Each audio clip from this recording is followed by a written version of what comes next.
મીમેર હોસ્પિટલના હોસ્ટેલ બહાર મારામારીનો video viral થયો છે। એમબીબીએસ અભ્યાસ કરતી એક વિદ્યાર્થીનીને અન્ય બેચના વિદ્યાર્થી દ્વારા કથિત રીતે હેરાન કરવામાં આવતો હતો તો વિદ્યાર્થીનીના બેચમેટ્સ યુવકને હોસ્ટેલ બહાર પકડી માર માર્યો હતો। ઘટનાનો આશરે 15 દિવસ જૂનો વિડીયો હાલ વાયરલ થઈ રહ્યો છે તો સમગ્ર મામલે સત્તાવાર કાર્યવાહી અને વધુ વિગતો અંગે હાલ તપાસ ચાલી રહી છે।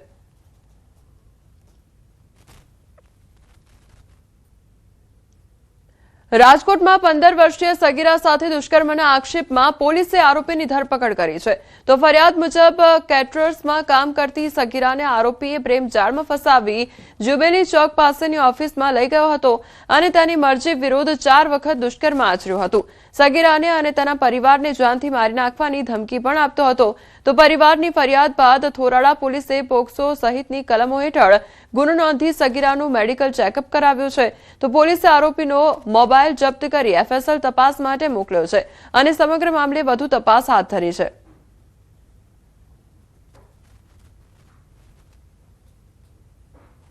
અને આ ગુનાની તપાસના કામે આરોપી અમૃત ઉર્ફે સની જયંતિભાઈ બેલમ નામના આરોપીની ધરપકડ કરવામાં આવી છે। એના પરિવારને અને પરિવારના સભ્યોને જાનથી મારી નાખવાની ધમકી આપી 4 થી વધુ વખત દુષ્કર્મ આચરેલું છે। સુરતના પલસાણાના કડોદરામાં પરણિતાના આપઘાત કેસમાં ચોંકાવનારો વળાંક આવ્યો છે તો મહિલાના પરિવારજનોએ પેનલ પોસ્ટમોર્ટમની માંગ કર્યા બાદ પોસ્ટમોર્ટમ દરમિયાન તેના આંતર વસ્ત્રમાંથી સુસાઇડ નોટ મળી આવ્યો હોવાનો દાવો કર્યો છે। સુસાઇડ નોટમાં પતિ સૌરભના કથિત અફેરનો ઉલ્લેખ હોવાની માહિતી સામે આવી છે તો આ મામલે યુવતીના ભાઈની ફરિયાદના આધારે કડોદરા પોલીસે તેના પતિ સૌરભ અને એક અન્ય યુવતી સામે ગુનો નોંધી બંનેની ધરપકડ કરી છે તો પોલીસે ટેકનિકલ વિગતો સહિતના પુરાવાઓના આધારે વધુ તપાસ હાથ ધરી છે।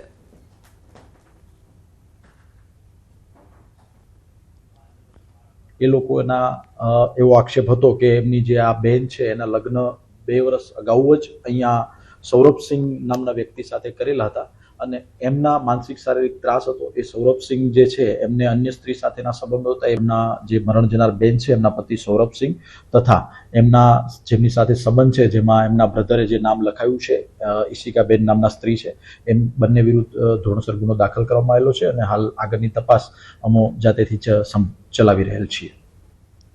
અમદાવાદ ક્રાઇમ બ્રાન્ચે એનડીપીએસના ગુનાઓ સામે કડક કાર્યવાહી હાથ ધરી છે। છેલ્લા 12 દિવસમાં એમડી અને ગાંજાના કુલ 10 કેસ નોંધાઈ 15 લાખથી વધુનો મુદ્દામાલ જપ્ત કરવામાં આવ્યો છે।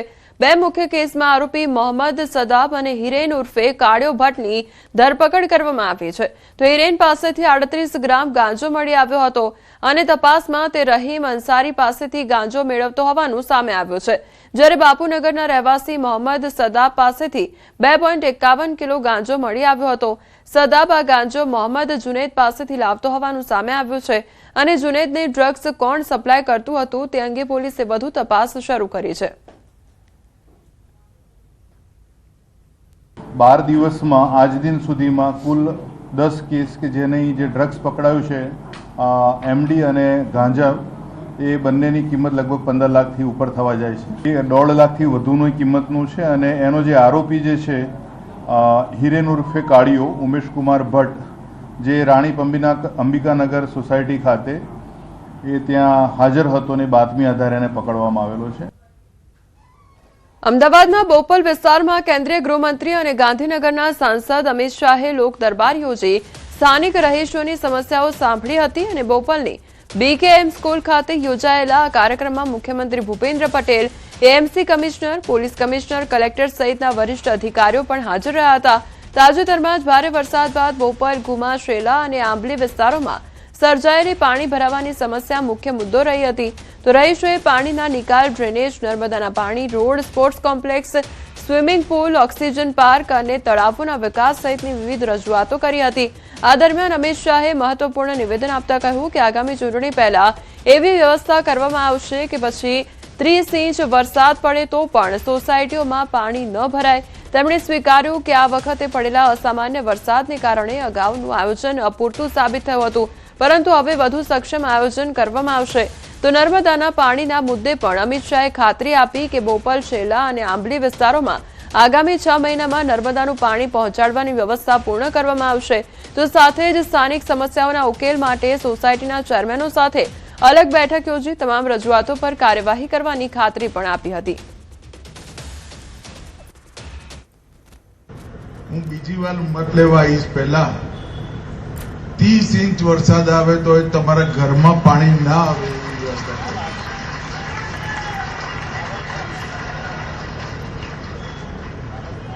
અને હું પોતે એની ચિંતા કરીશ. આજ કમિશનરે અને મેયર સાહેબે અહીંયા બધા એના નકશા લગાયા છે. જે દિવસે પાણી ઉતર્યું એના બીજા દિવસથી આનું પ્લાનિંગ ચાલુ થયું છે અને એ પ્લાનિંગ લોજિકલ એન્ડ સુધી પહોંચે, લાઈનો નખાઈ જાય અને કેનાલમાં પાણી જાય, સાબરમતીમાં પાણી જાય, ત્યાં સુધીની બધી જ જવાબદારી ના મેયર સાહેબની છે, ના કાઉન્સિલરની છે, ના ધારાસભ્યની છે, તમારા સંસદ સભ્ય.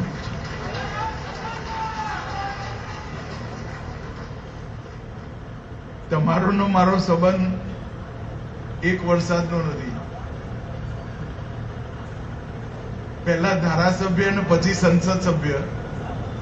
97 થી 27 30 વર્ષથી હું તમારા માથે પડેલો છું અને એકે વાર તમે મારા મત ઘટાડ્યા નથી, વધાર્યા જ છે.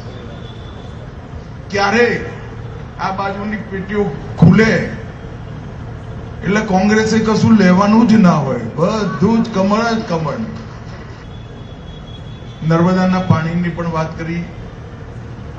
આખા પટ્ટા માટે વિશેષ કરીને અહીંયા જે નવું છે આંબલી, બોપલ, ગુમા, સેલા, જે નવી વસાવટ છે કમ્પેરેટિવલી, એના માટે જાસપુરથી અલગ પાણીની વ્યવસ્થા અમે ઓલરેડી કરી દીધી છે.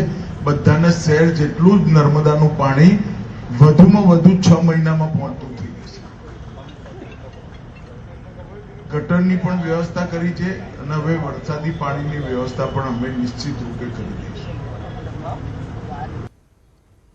આસામના મુખ્યમંત્રી હિમંતા બિસ્વા શર્મા ગુજરાતની મુલાકાતે આવ્યા ત્યારે તેમણે સોમનાથ મહાદેવના દર્શન કરી પૂજા અર્ચના કરી હતી. આસામના નાણામંત્રી અને મુખ્ય સચિવ સાથે ગુજરાત આવેલા હિમંતા બિસ્વા શર્માએ ગુજરાતમાં વિવિધ ક્ષેત્રે થઈ રહેલી કામગીરીની પ્રશંસા પણ કરી હતી તો ગુજરાતના ઔદ્યોગિક વિકાસ, ઇન્સેન્ટિવ પોલિસી અને જીએસટી વ્યવસ્થા અને સરકારી પીએસયુની કામગીરીની પણ પ્રશંસા કરી હતી.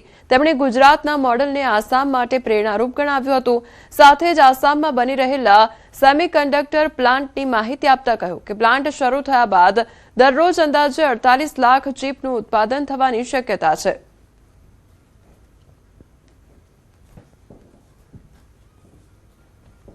governance, policies, financial management, GST collection, ये सारा मामला में सारे इश्यूज में गुजरात देश को नेतृत्व देते हैं और जो भी संभव होगा असम में इम्प्लीमेंट करने का भी कोशिश करूंगा.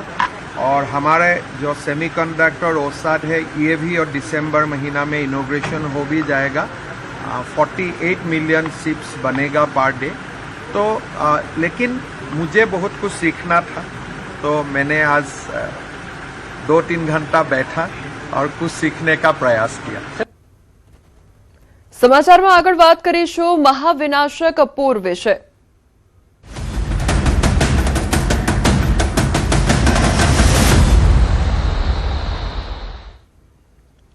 ગુજરાતના 26 લોકો સંપર્ક વિહોણા થયા છે. અમદાવાદના 5 લોકો નેપાળમાં લાપતા થયા છે તો વડોદરા અને આણંદના એનઆરઆઈ દંપતી નેપાળમાં ગુમ થયા છે. અમરેલી, રાજકોટ, મહેસાણાના લોકો ગુમ થયા છે તો સુરત, ગાંધીનગરના લોકો પણ નેપાળમાં ગુમ થયા છે. 1500 લોકો હજુ પણ ગુમ છે. 288 ભારતીય ગુમ છે. નેપાળમાં પ્રચંડ પૂર જોવા મળ્યું અને 359 લોકોના મોત નીપજ્યા છે.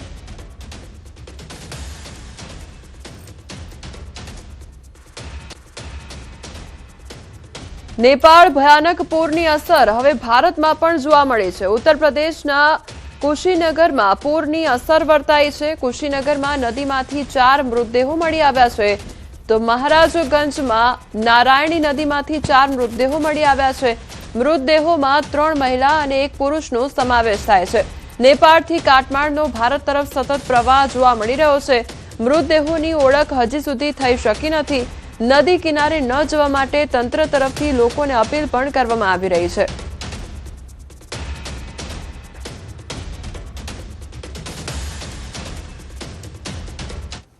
नेपाल हादसे के बाद महाराजगंज जनपद से गुजरने वाली नारायणी नदी में अब लाशों के मिलने का सिलसिला शुरू हो गया है. मेरे पीछे भेड़िहारी गांव है निचलौल तहसील का और निचलौल थाना क्षेत्र का. यहाँ देख रहे हैं जो सशस्त्र सीमा बल के जो रेस्क्यू की टीम है वो लगातार डेड बॉडी निकाल रही है और अब तक कुल 400 निकाले जा चुके हैं. मेरे पीछे देख सकते हैं कि यही वो टीम है. अब पुलिस भी मौके पर पहुंच गई है और इन शवों को अपने कब्जे में लेकर पहले तो उनके शिनाख्त की कोशिश की जाएगी. एसपी शक्ति मोहन अवस्थी से मेरी बात हुई है तो उनका ये कहना है कि डेड बॉडी को रखा जाएगा और उसकी शिनाख्त की कोशिश की जाएगी और उसके बाद नेपाल सरकार से वार्ता के बाद अगला निर्णय लिया जाएगा.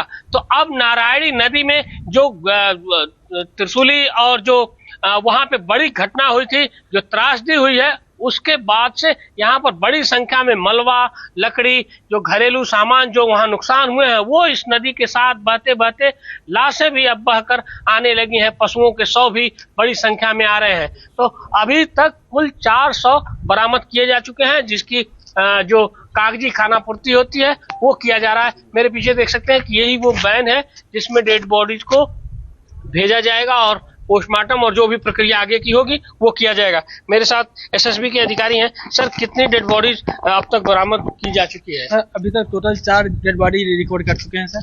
ये एसएसबी के अधिकारी हैं जिनका कहना है कि लगातार डेड बॉडी मिल रही है और 4 डेड बॉडी अब तक रिकवर की जा चुकी है. महाराजगंज के नारायणी नदी से आशीष कुमार शुक्ला, न्यूज 18 उत्तर प्रदेश.